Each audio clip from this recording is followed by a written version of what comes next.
himself to score the goals, while Kai Truan hopes to make his mark in a potential debut against Indonesia on Thursday. Tegen, dus wel graag zondag willen winnen, maar de beslissingen die je neemt, dat die ook klein.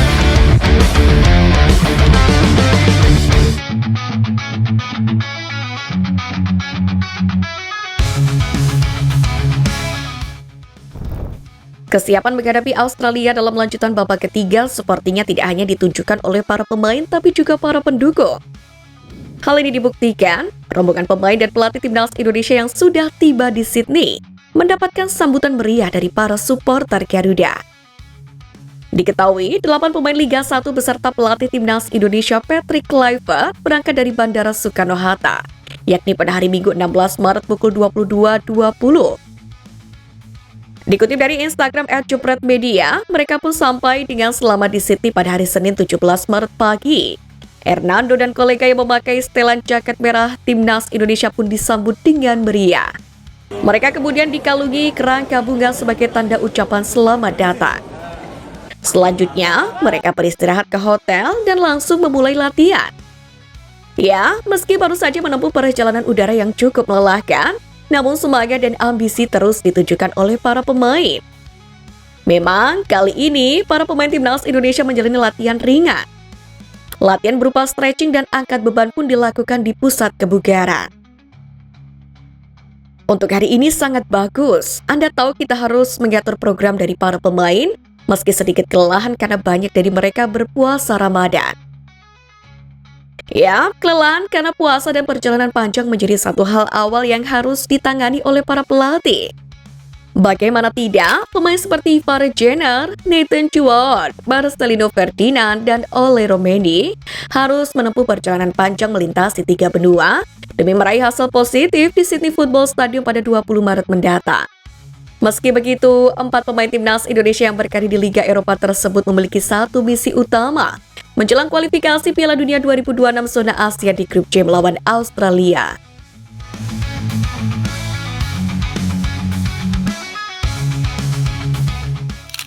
Sementara itu potret Ivar Jedar, Rafael Struijk dan Hafner yang sudah tiba di Australia telah beredar di media sosial. Beberapa warganet pun menyebut trio bocil is back. Namun sudah pasti, bocil di sini bukan sembarang bocil, karena mereka dipastikan akan mengobrak-ngabrik skuad Australia. Diketahui dalam debut Patrick Kluivert kali ini, sejumlah keputusan penting pun telah dibuat. Salah satunya terkait sederet nama pemain yang dipanggil untuk berjuang di lanjutan putaran ketiga kualifikasi Piala Dunia 2026. Menariknya, meski belum bermain, namun pengamat sepak bola yang juga video analis Tommy Deski telah memberikan penilaian Kluivert cerdas dalam memilih pemain timnas Indonesia.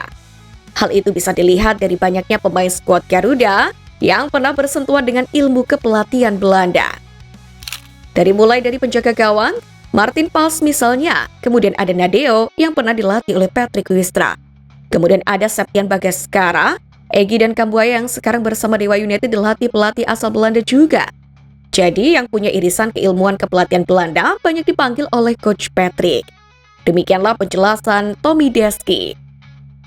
Untuk itulah Tommy menilai hal yang dilakukan Kluivert kali ini merupakan langkah yang cukup cerdas. Karena dengan sempitnya waktu persiapan, Kluivert tentu akan membutuhkan pemain yang kurang lebih sudah memahami dasar ilmu kepelatihan Belanda untuk kemudian memudahkannya dalam membangun tim dalam waktu yang singkat. Fakta-fakta tersebut pada akhirnya sukses membuat media Australia, Sydney Morning Herald, mengkhawatirkan peluang timnas Australia atau Socceroos untuk lolos ke Piala Dunia 2026. Apalagi menurut media tersebut, timnas Australia saat ini menghadapi krisis di lini pertahanan akibat cedera yang menimpa pemain kunci mereka. Sebelumnya, manajer Sheffield United Chris Wilder pun mengungkapkan kesedihannya karena absennya beberapa pemain andalan. Kehilangannya adalah pukulan besar, tidak hanya untuk tim tapi juga untuk dirinya sendiri. Dia benar-benar merasa hancur. Diketahui bek andalan Harry Souttar memang mengalami cedera tendon Achilles saat membela Sheffield United melawan Burnley pada Desember lalu. Yang memaksanya harus absen hingga akhir tahun 2025 ini. Selain itu, Alessandro Kirkati, bek tengah Parma, juga harus absen panjang setelah mengalami cedera ACL pada September 2024. Cedera ini pun juga membuatnya tidak dapat berpartisipasi dalam sisa kualifikasi Piala Dunia. Ditambah lagi fakta saat ini bahwasanya Australia berada di posisi kedua klasemen grup C dengan 7 poin yang hanya unggul 1 poin dari Indonesia, Arab Saudi, Bahrain, dan juga Cina yang menempati posisi ketiga hingga ke-6. Dengan hanya 4 pertandingan tersisa termasuk laga melawan Indonesia, maka setiap poin menjadi sangat berharga untuk mengamankan tiket otomatis ke Piala Dunia 2026. Untuk itu semua pihak akan bekerja keras. Pemain, pelatih, bahkan supporter pun akan berusaha semaksimal mungkin memberikan dukungan terbaik, semata-mata karena kecintaan terhadap merah putih.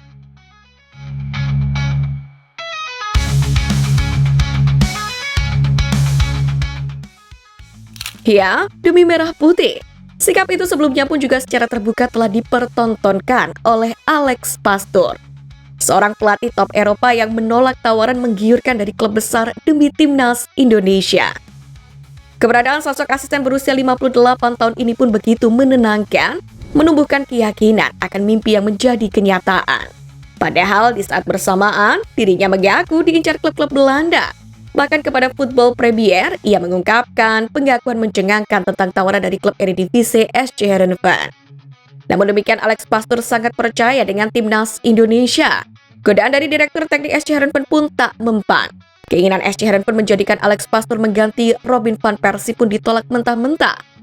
Mungkin dalam hal ini, Alex Pastoor sudah melihat potensi skuad Garuda yang makin kinclong dengan hadirnya 4 pilar anyar. Melihat semua pekerjaan yang dilakukan oleh timnas Indonesia, media Vietnam pun menyebut skuad Garuda saat ini tengah di atas angin jelang melawan Australia. Maka dalam ulasannya mereka mengklaim timnas Indonesia melampaui rekor Vietnam.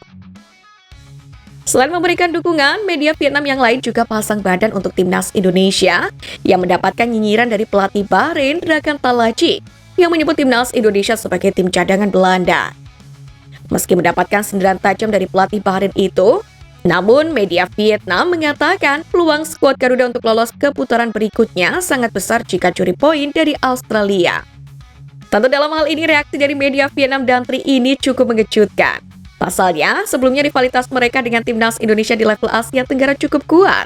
Namun sepertinya Vietnam perlahan telah berubah. Mereka mendukung skuad Patrick Kluivert yang hendak menuju ke Piala Dunia melalui jalur kualifikasi. Vietnam sendiri tak bisa lolos ke kualifikasi Piala Dunia 2026 seusai tertahan di ronde kedua saja. Maka dari itu menjadi sebuah sikap yang bijaksana memberikan dukungan terhadap Indonesia. Pasalnya, Indonesia kini menjadi negara ASEAN satu-satunya yang melaju jauh untuk berjuang lolos ke Piala Dunia 2026.